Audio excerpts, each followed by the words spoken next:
नमस्कार दोस्तों, फिर से स्वागत है मेरा और एक कहानी में जिसका नाम है साधु और चूहा पंचतंत्र की कहानी। दोस्तों, मैं वीडियो में आगे बढ़ने से पहले मैं बता देना चाहता हूं कि अगर आप नए हो तो मेरे चैनल को सब्सक्राइब करके बेल आइकन को ऑल पे सिलेक्ट कर दो ताकि ऐसे ही दिल को छू जाने वाले वीडियो को मिस ना करें। और इस वीडियो को देखने के बाद आपका मोटिवेशन भी थोड़ा बढ़ जाएगी, ये मैं गारंटी के साथ कहता हूँ। तो वीडियो को फास्ट से लेकर लास्ट तक जरूर देखना। महिल रोपियम नामक एक दक्षिणी शहर के पास भगवान शिव का एक मंदिर था। वहाँ एक पवित्र ऋषि रहते थे और मंदिर की देखभाल करते थे। वे भिक्षा के लिए शहर में हर रोज जाते थे और भोजन के लिए शाम को वापस आते थे। वे अपनी आवश्यकता से अधिक एकत्र कर लेते थे और बाकी का बर्तन में डालकर गरीब मजदूरों में बांट देते थे, जो बदले में मंदिर की सफाई करते थे और उसे सजावट का काम किया करते थे। उसी आश्रम में एक चूहा भी अपने बिल में रहता था और हर रोज कटोरे में से कुछ न कुछ भोजन चुरा लेता था।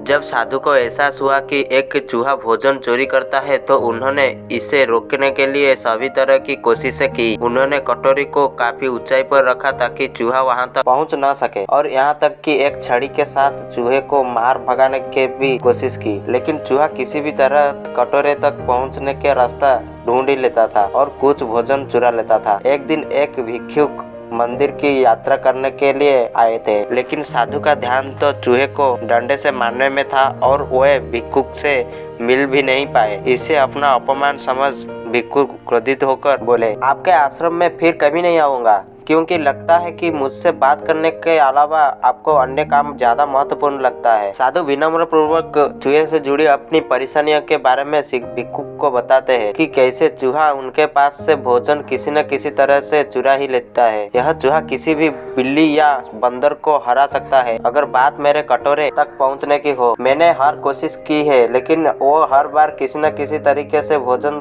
चुरा ही लेता है। भिक्षुक ने साधु की परेशानियों को समझा और सलाह दी। चूहे में इतनी शक्ति, आत्मविश्वास और चंचलता के पीछे अवश्य ही कुछ न कुछ कारण होगा। मुझे यकीन है कि इसने बहुत सारा भोजन जमा कर रहा होगा और यही कारण है कि चूहा अपने आप को बड़ा महसूस करता है और इसी से उसे ऊंचा कूदने की शक्ति मिलता है। चूहा जानता है कि उसके पास कुछ खोने के लिए नहीं है, इसलिए वो डरता नहीं है। इस प्रकार साधु और भिक्षु निष्कर्ष निकालते हैं कि अगर वह चूहे के बिल तक पहुंचने में सफल होते हैं तो वह चूहे के भोजन के भंडार तक पहुंचने में सक्षम हो जाएंगे।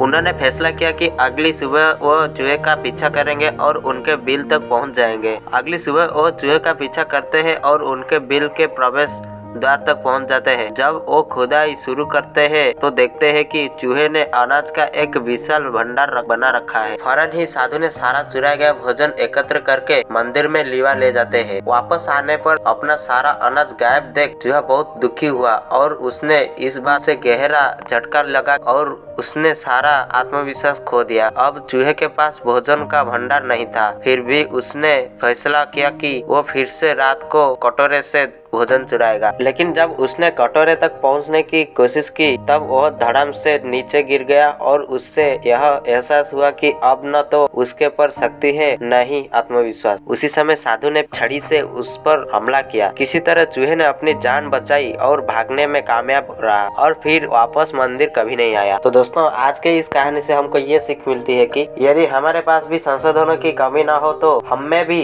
अद्भुत शक्तियाँ और आत्मविश्वास की कमी कभी नहीं आ सकती। तो आप सबको यह पोस्ट कैसा लगा कमेंट में जरूर बताएं और इसे शेयर भी जरूर करें। तो हम मिलेंगे और एक न्यू कहानी में, तब तक के लिए जय हिंद, वंदे मातरम।